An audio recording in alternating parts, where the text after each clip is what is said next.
ये कहानी 2 साल पहले की है। मैं एक औरत हूँ और उस समय मेरी उम्र 20 साल थी और मैं कॉलेज में थी। गर्मियों की छुट्टियों के दौरान मैं अपने माता पिता के साथ घर पर रहती थी और पढ़ाई के दौरान मैं अपने कॉलेज में रहती थी, जो लगभग 3 घंटे की दूरी पर था।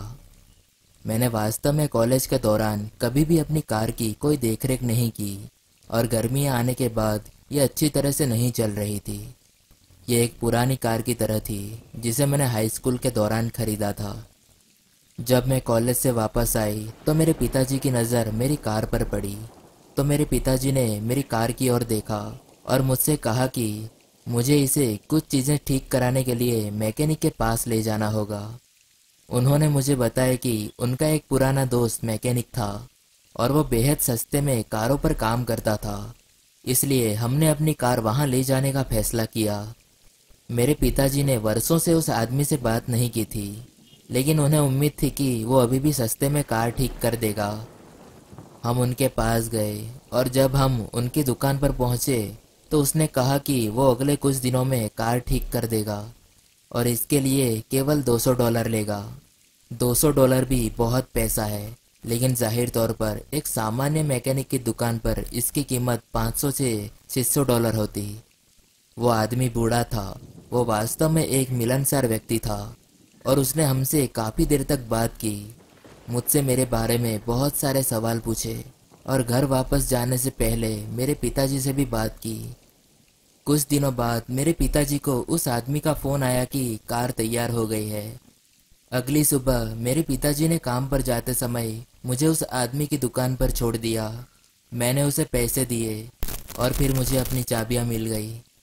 सब कुछ तब तक ठीक था जब तक उस आदमी ने मुझसे मेरे बारे में और सवाल पूछना शुरू नहीं किया। ऐसा लग रहा था जैसे वो सचमुच मुझसे बात करना चाहता था।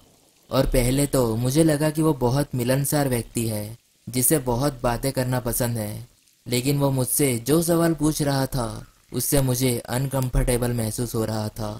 वो मुझसे बातें पूछ रहा था, जैसे कि मैं उस दिन क्या करने जा रही थी, मैं कहाँ जा रही थी, क्या मेरा कोई बॉयफ्रेंड है और क्या मुझे वो एक अच्छा दिखने वाला आदमी लगता है।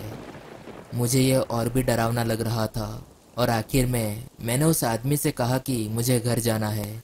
फिर उसने कहा कि उसे मेरे पीछे घर आना होगा क्योंकि उसने कार पर जो पार्ट्स लगाया था वो वास्तव में कठिन था।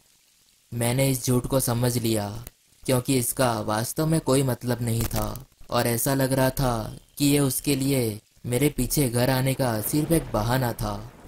मैंने उससे कहा कि इसकी कोई ज़रूरत नहीं है, लेकिन उसने ज़ोर देकर कहा। मुझे समझ नहीं आ रहा था कि क्या करूं, इसलिए मैं जल्दी से अपनी कार में बैठ गई और घर की ओर चल पड़ी। जब मैं घर के लगभग आधे रास्ते पर थी तो मेरे मन में एक विचार आया। मैंने अपनी दोस्त रेचल के घर जाने का फैसला किया क्योंकि मुझे पता था कि मैं उसके घर की पार्किंग में गाड़ी पार्क कर सकती हूँ और यहाँ तक कि मैं उसके घर भी जा सकती हूँ। क्योंकि अगर मैं अपने घर जाती तो अकेली होती, क्योंकि मेरे माता पिता दोनों काम पर थे। और दूसरा कारण ये था कि मैं नहीं चाहती थी कि इस खौफनाक आदमी को पता चले कि मैं कहाँ रहती हूँ। मैं रेचल के घर पहुँची और गाड़ी पार्क की। मैंने उस आदमी को पूरे समय अपने पीछे ट्रक में देखा और मेरे कार से बाहर निकलने के बाद उसने मेरी ओर हाथ हिलाया और चला गया। मैं उसे जाते हुए देखकर बहुत खुश हुई। फिर मैंने रेचल को मैसेज भेजा। वो बाहर आई और मुझसे कुछ देर तक बात की। फिर मुझे ये जानकर बुरा लगा कि वो आदमी चाहे तो बाद में रेचल के घर लौट सकता है। मैंने उससे कहा कि अगर वो उसे यहाँ दोबारा दिखे तो मुझे फ़ोन कर दे। फिर मैं घर चली गई। मैंने अपने पिता को फ़ोन किया और बताया कि वो आदमी कितना डरावना था।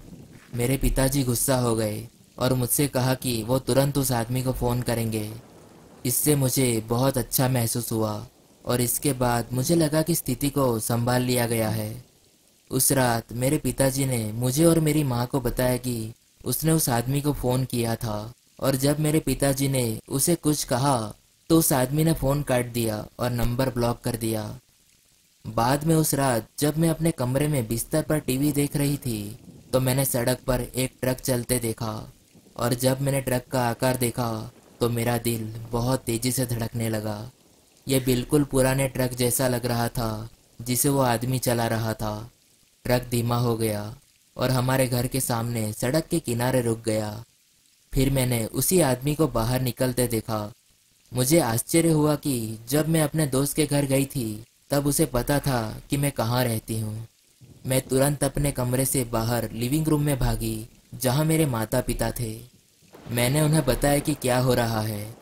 मेरे पिताजी घर से बाहर भाग गए। हमने खिड़की से देखा कि वो आदमी वापस अपने ट्रक की ओर भागा और बड़ी मुश्किल से ट्रक में चढ़ा और मेरे पिताजी के पहुंचने से पहले ही वो चला गया।